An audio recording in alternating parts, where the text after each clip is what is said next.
Welcome back to the Growing Nutrition Business Podcast. At Healthy Steps Nutrition, we believe something as fundamental as nutrition shouldn't be complicated, which is why we focus on a simple, habit-based approach. We know that helping your clients become the best and healthiest versions of themselves isn't just about what they eat or coming to the gym a few hours a week. We, as gym owners and coaches, have to focus on a holistic approach, looking at support systems, stress management, sleep, mindset, lifestyle, and of course, exercise and nutrition. I'm your host, Nicole, registered dietitian and founder of Healthy Steps Nutrition, CrossFit HSN, and HSN Mentoring. I'm also the author of The Basics of Nutrition Coaching, CrossFit Preferred Nutrition course.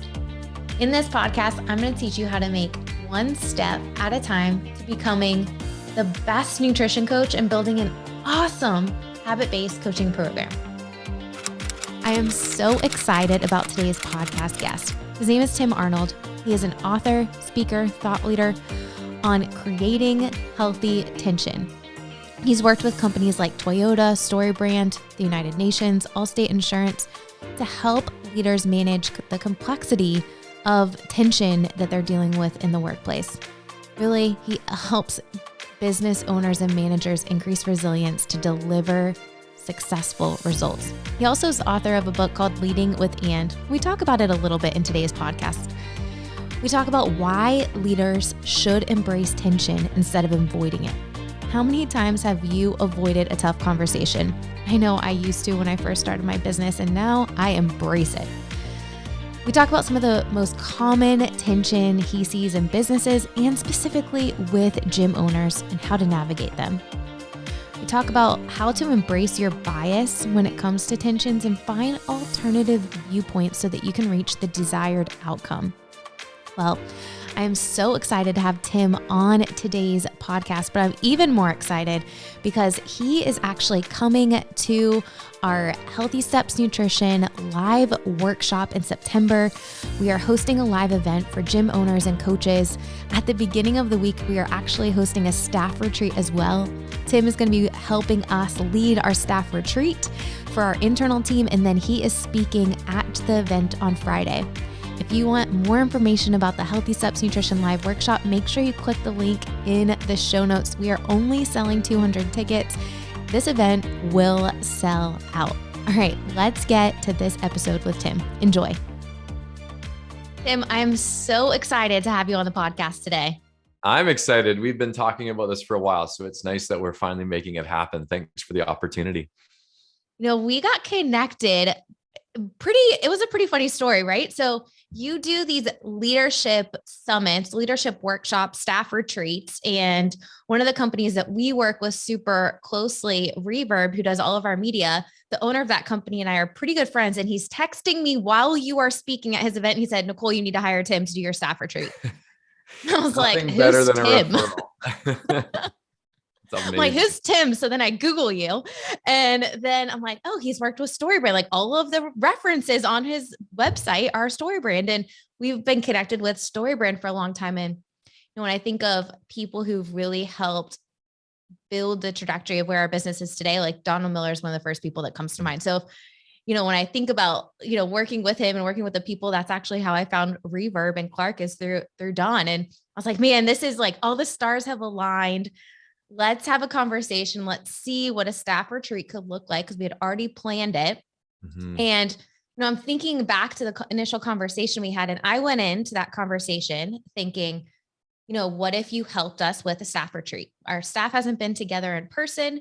And then you literally did what we're going to talk about today, led with and said, Nicole, wait a second. Like, yes, we can do that. But what if we also did a presentation for all of the gym owners in the same day? Like, let's be creative. And I think the whole idea here is, when you're flexible with your approach, you can create such a better solution to any problem. And I've seen it lived out in everything that you've done, which is so, so cool.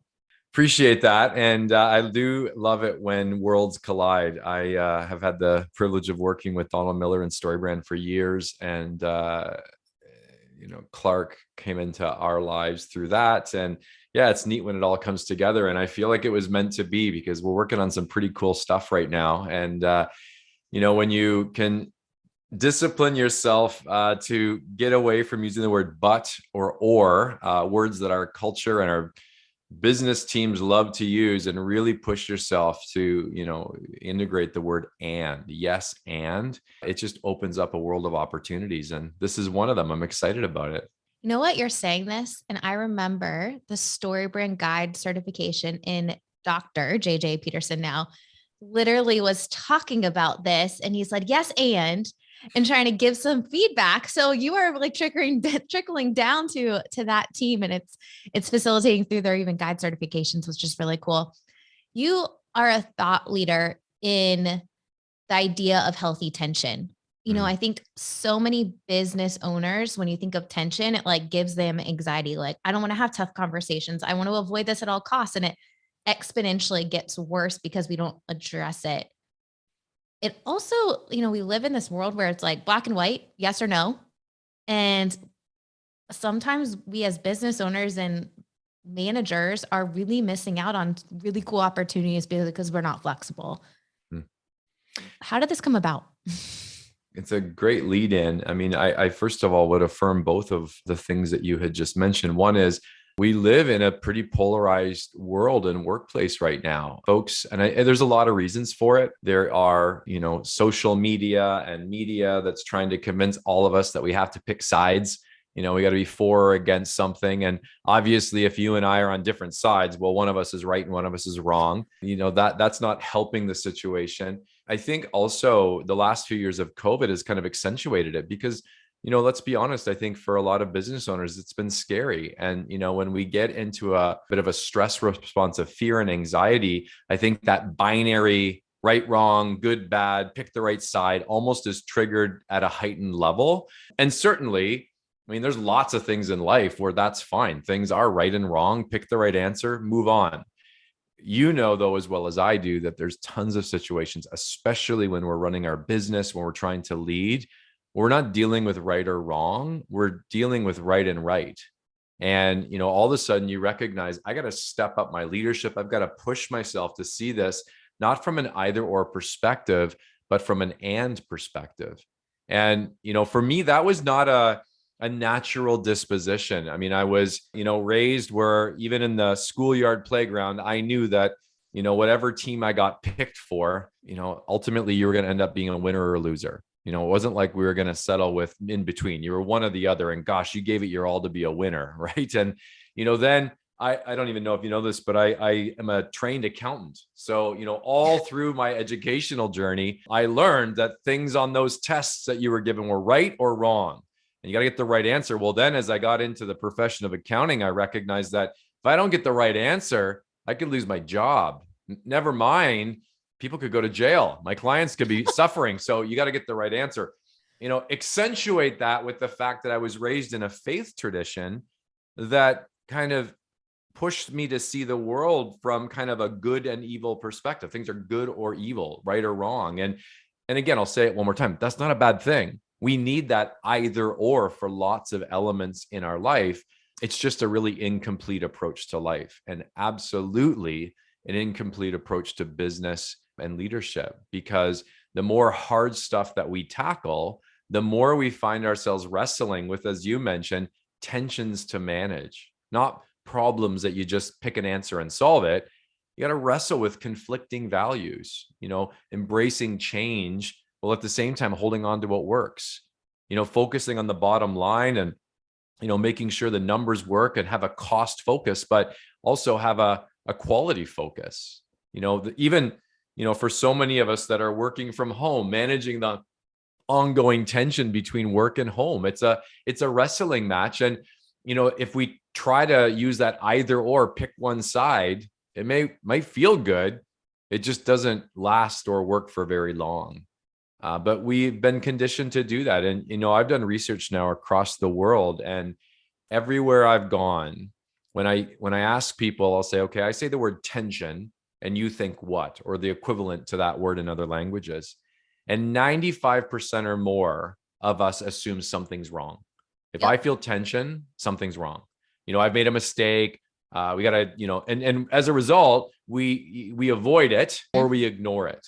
And yet what I have tried to learn to do in my life, and certainly helped other leaders and businesses do, is say, no. You want to embrace it. The right kinds of tension can be actually the thing that allows you to break through. It can be your competitive advantage.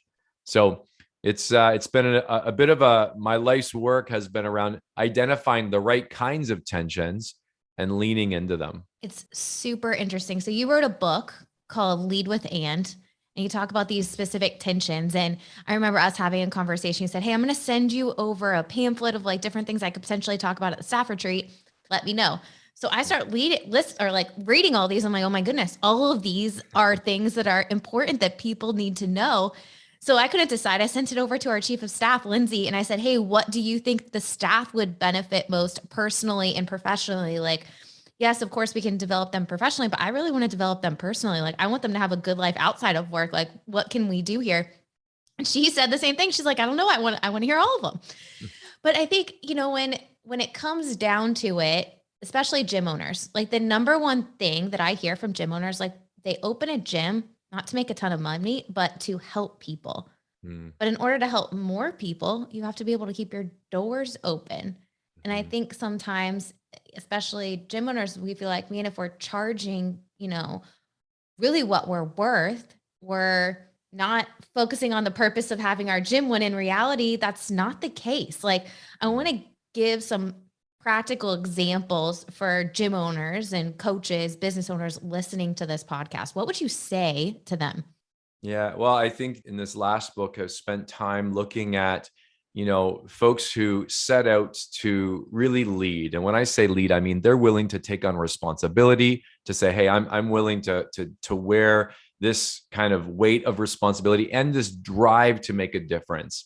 And, the sad thing is I've been able to work with so many leaders that started out with the best of intent, but, you fast forward 5 or 6 years and, they often sadly have just become close to burnt out. It's just like the weight of leadership has just kind of taken the best of me away, or they've kind of stayed in the game, but they've just became bitter. Like they can put on a pretty face for the team or whoever they're being interviewed by, but you talk to them behind closed doors and you're like, oh yeah, this is not encouraging to see. And I think one of the reasons is because we haven't identified some unavoidable tensions. We just keep, again, choosing either or in every challenge we face. And I've identified 6 kind of unavoidable tensions. If you're going to lead, if you're going to have a business, you can't avoid these. And I think you're actually getting at one that for your audience is so important. And it's being purpose-driven and profit-focused, not or, and recognizing, kind of like breathing, inhaling and exhaling are a package deal. If I can't wake up and say, you know what, I think it's an inhale day. It's not going to work very long, right? Before long, I'm blue in the face. And I think with profit and purpose, it's just like breathing. They actually support and strengthen each other, which means the more I can focus on profit, the more I have the opportunity to live out my purpose. And yet the more I focus on purpose, the more excited I am to bring it to the world. And hey, that's impacting the bottom line. But if I mistakenly just choose one side, I mean, it literally is as futile as inhaling and holding it. It just doesn't work very long. So what happens is, we read Simon Sinek's Start With Why, and we're all about our why and our purpose. And, that's great. But if I don't do that simultaneously with the focus on the bottom line, I'm not in business very long because I haven't really done that opposite focus at the same time. If all I do is focus in the bottom line and say, no, we've got to just kind of make profit, we got to make this work, but I lose my focus on the why, the purpose. Well, even if we kind of quote unquote succeed, the soul of why we do what we do is gone. So when I've worked with organizations that I leave going, wow, that's a company I would work for in a heartbeat. Always you see them doing both of those things well. They're both profit focused and purpose driven. And it's a pretty powerful combination. Now, it doesn't mean you have to live all of your days in 50-50 mode. Okay. Half my days around profit, half my days around purpose. It just means that I'm going to do a good job as a leader and in our team to make sure both have an adequate level of focus and emphasis. And I'm going to make sure our team knows these are not competing values. These are actually supportive values. They support each other, just like inhaling and exhaling support each other. If I'm completely honest with you, I am so purpose driven. Like I'm the opposite of, you with the numbers. Like I don't like the numbers. I know I don't. Like I would probably spend way too much money hiring Reverb to go to every single gym that runs our program, and my husband would kill me. But he is really good with the numbers, and he looks at our stuff and he's like, "Hey, Nicole, like, what are you spending this money on? What are you doing?" And, sometimes it's not the owner, the CEO, understanding your strengths and your weaknesses of like, hey, maybe the numbers aren't my thing, but I need someone who's going to keep me accountable and have tough conversations with some healthy tension to make sure that we are in line and able to move the needle forward. And you're actually getting into something that's so powerful if you've got the courage to go down that road. And that is, thought leader, author Adam Grant says it better than I could. He says, in our teams, we don't need to seek out cheerleaders. We need to seek out challengers. And what he's getting at is, if you have a bias towards one side or the other, so profit and purpose is a great example. You say, hey, I'm just biased naturally towards purpose. That's great. Be who you are, but actually seek out people with the other's perspective. And what happens often, Nicole, is that we have these meetings where, we know that there's differences of opinions, but because we avoid tension, we sit in the meeting or the Zoom room and smile and agree. But then we have the meeting after the meeting. And then I find people who share my point of view and are like, can you believe this? Like, they're so bottom line focused. It's all about, no. Bring that to the table. Or able to say to your husband or to a team member, hey, I know you see this differently. Don't tell me where I'm wrong. Just help me see what I might be missing. There's a big difference. We all have blind spots, and people can allow us to check those blind spots. I know that profit purpose is a great example. In my company, we're a pretty small organization, but one of our kind of critical tensions to manage is embracing change and at the same time preserving stability. Well, I happen to be someone who loves change. I would reinvent and relaunch our website every 6 weeks if I was allowed. And I would feel great about it. And not only would it be a bad use of time and money, it would be really bad for our clients, but it would feel great to me. So the great thing for me is I have a colleague on my team, actually our COO, who is super stability focused, core values, strategic minded. And I'll say to her constantly, Claudia, push me on this. You know that I'm excited about this idea, but I don't want to just get my way. I want to do what's wise. And together we make better decisions. But again, going back to where we started, most teams and most people assume tension's bad, so avoid it or ignore it. No, you actually want to do the total opposite. Say, no, the right kind of tension is actually amazing. Lean into it. Say, hey, help me see things that I might be missing, because at the end of the day, I don't need to exchange my viewpoint for yours, but I can expand my viewpoint with yours. And all of a sudden, we're seeing a much fuller picture, which means we make way better decisions. It's so interesting that you brought up the conversation after the conversation, because I literally yesterday went on a call with a friend of mine who owns a company and had quite a long conversation, role playing with him, how he is going to talk to this employee who's having these conversations, behind the closed doors after a conversation with the entire meeting. And the struggle is it changes the culture of the business. And right now, he's struggling with a culture problem. Mm-hmm. And, I think so many times business owners, gym owners, we hire so many people, to grow the business, and we don't really understand that we have to manage them until it's too late. And if not everyone's on the same page, one of the things that our pastor says all the time, like, don't assume good intentions, right? Mm-hmm. People see stuff through their lens. And if you don't see it through their lens, you're going to, see it a different way. And maybe they didn't do something the same way as you. But I think it's so important to have open communication, because at the end of the day, the end result will be so much better. And you have to, as a business owner, establish that, like, hey, I want you to tell me your perspective. Like, let's figure out what the best solution here is. And it's probably going to be somewhere in the middle of what my idea is and what your idea is. Like, let's take the best of both and build this awesome thing.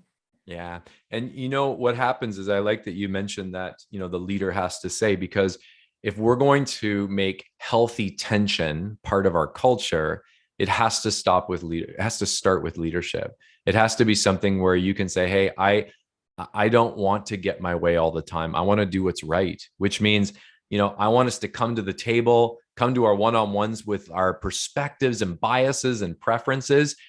And I want us to be at a place where we're comfortable and confident to push back and to say, oh, I don't see it that way. And what happens is that goes from being something that's kind of uncomfortable and anxiety ridden to something that people enjoy. They're like, wow, I'm actually looking forward to our meetings now, because we don't just sit and nod and agree. We actually get into great dialogue. And what's interesting is if all of a sudden you're saying, hey, there's a few tensions that we're going to really work hard to tap into: change and stability, profit and purpose. There's other ones that you may feel are relevant for you. Once that becomes kind of common language, it gives us an opportunity to start bringing those positions and differences of opinion, because I'm not arguing with you. I don't think you're wrong. I'm just talking about this from a different perspective. I know this is going back years ago. I ran a homeless shelter, and we were super pumped when we started the shelter because everybody was aligned on our core values. And one of them was fairness. We liked them so much, we framed the words and put them on the wall of our building. That was great. But it took me about a week to figure out that, hey, our team is all aligned on these values, but they have a lot of differences of opinions in terms of how they're lived out. If you talk to my managers, they say, well, fairness is consistency.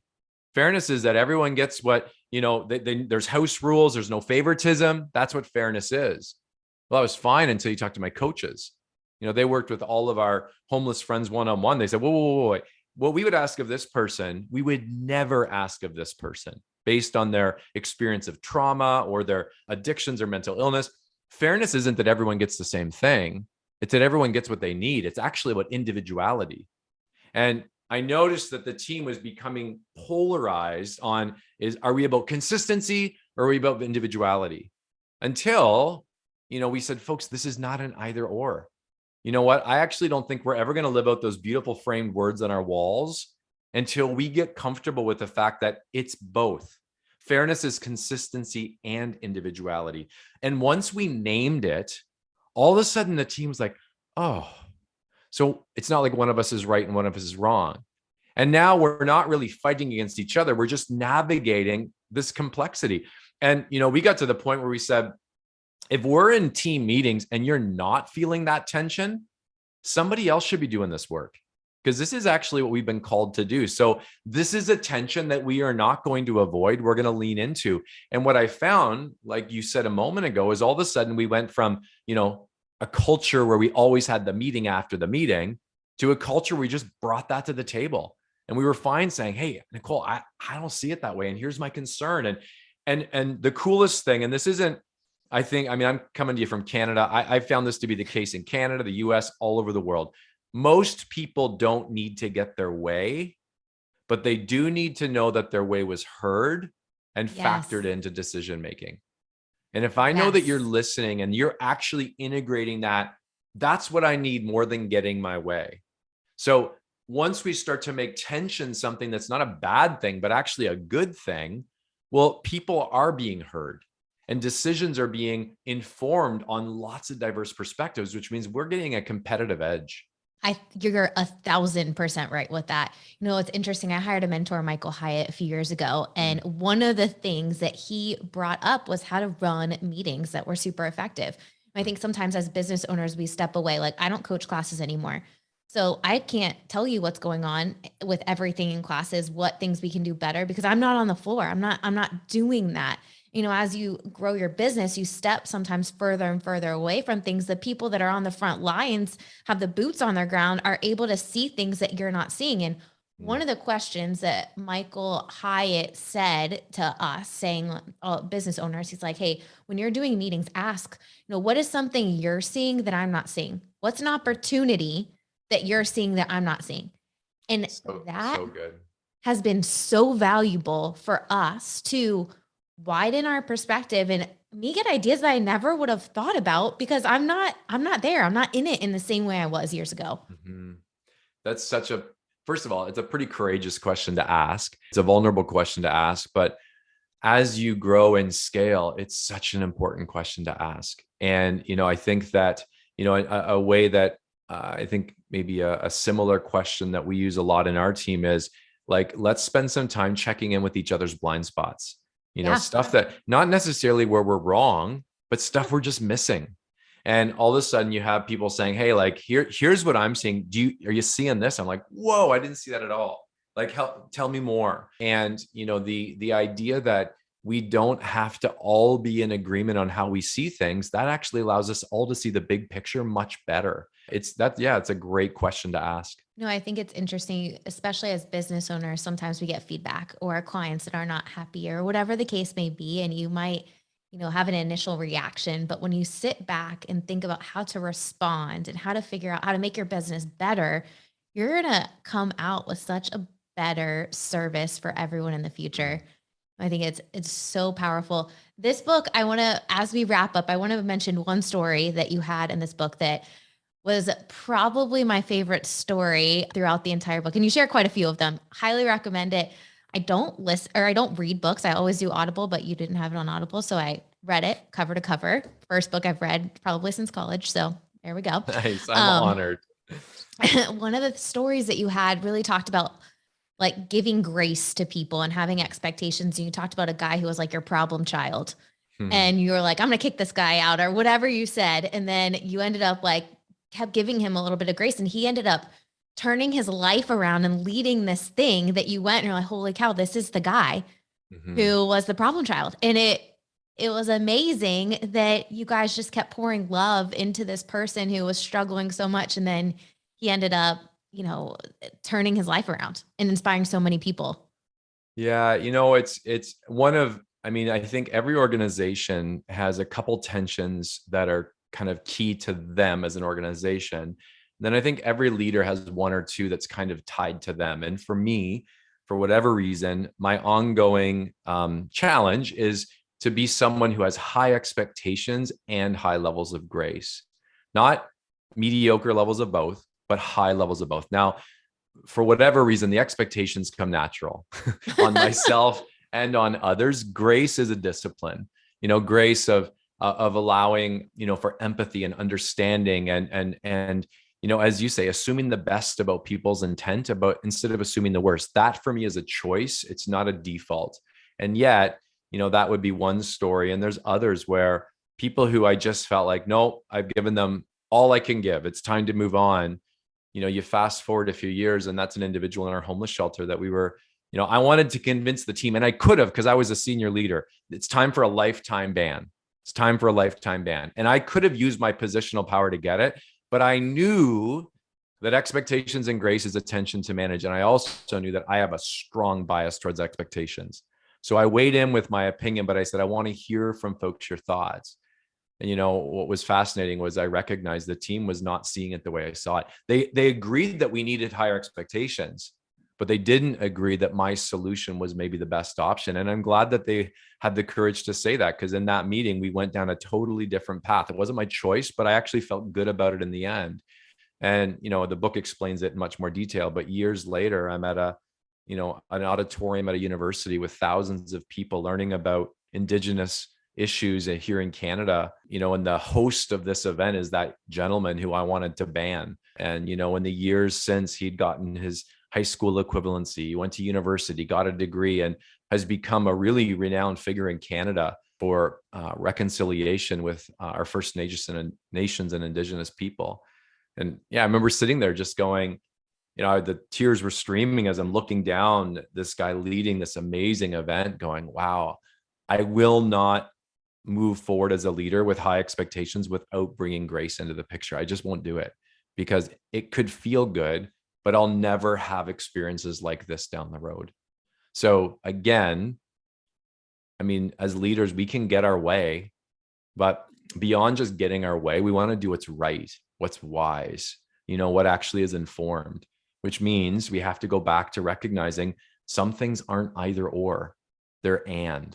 We actually have to have both of these values. And yeah, that was a powerful reminder to me, that's for sure. So inspiring. And I think it shows the importance and the impact of prioritizing this for every single person listening.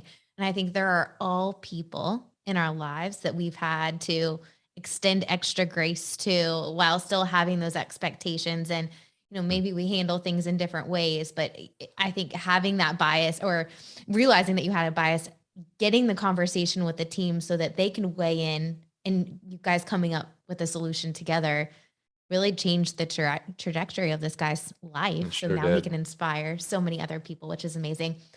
Tim, you are such an incredible person. I'm so excited. I think Lindsay, our chief of staff, who's also from Canada, is even more excited that there's going to be another person from Canada in Tennessee. I'm so Amazing.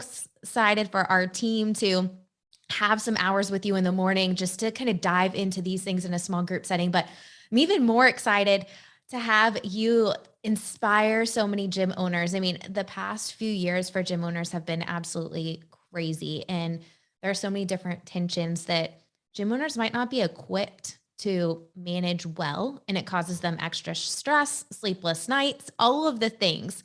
I think specifically some like work-life balance, right? Like so many of us, there's no boundaries there.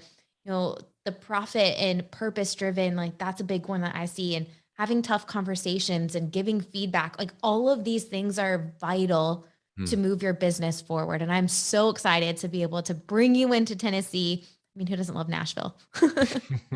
I'm in. You had me right there. Awesome. Any final thoughts as we wrap up today? No, this is an audience that I'm so honored and happy to speak to.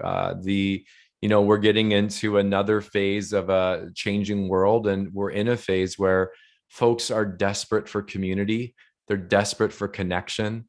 I think in a few years where maybe there's some of us that have maybe let ourselves go in some levels to focus on other parts of life's necessities. Getting back to a gym, getting back to nutrition, it's always important, but I think we're getting into a season where it's more important than it's been in a long time. And going back to the why element, we want your folks to be thriving, not only for themselves, but for the people that are going to rely on them to thrive. So I am super pumped to be able to talk with you today, to be able to work with you this fall. And yeah, my encouragement to your audience is just keep pushing, recognize that certain things are tensions to manage. And I mean, gosh, you live in a world where you're always encouraging folks to embrace activity while embracing rest. Well, that carries through to all other elements of leadership and business life. And I'm excited to keep talking to all of you about that in the season ahead. I hope you enjoyed that episode. I think the biggest takeaway for gym owners and coaches is to embrace the tension. Having those tough conversations is so valuable because different people's viewpoints are going to give you a different perspective. The end result is going to be better when you take into account all different viewpoints. Get a 360 view on a situation. I can tell you with us personally, with HSN mentoring, our mentors come in with a different perspective. They see things through a different lens than I see. And I can promise you the reason why the program is the way it is today is because we have tough conversations. We talk about things that we like and we don't like, and we end up coming to a solution that everyone is happy with. Tim mentioned one thing. He said, people want to be heard. Even if you don't end up going with the exact thing that they want to be heard and valued. And if you aren't letting your employees and the people you manage be heard, they're not going to be as bought in. I can tell you that our team is so bought into everything that they're doing because they have a say in it. They have some autonomy with the decisions, and we come together to create the best solution. So if you are a business owner, start having those one-on-one conversations. Ask people the question that Michael Hyatt tells us to ask and Tim tells his people to ask. What blind spots am I not seeing? What opportunities do you see that I'm not seeing? I guarantee it's going to be an eye-opening experience for you. I hope you enjoyed this podcast episode. I really hope that I get to meet you in person at the Healthy Steps Nutrition Live Workshop. We are so excited to be heading to Nashville, Tennessee on September 16th and 17th. Make sure that you get your tickets early because it will sell out. You can click the link in the show notes to grab your ticket today. All right. Thank you for tuning in. I hope that we get to have a chance to chat with you again next week. Make sure that you subscribe and leave us a review. It really helps this podcast reach more people. Have a great week.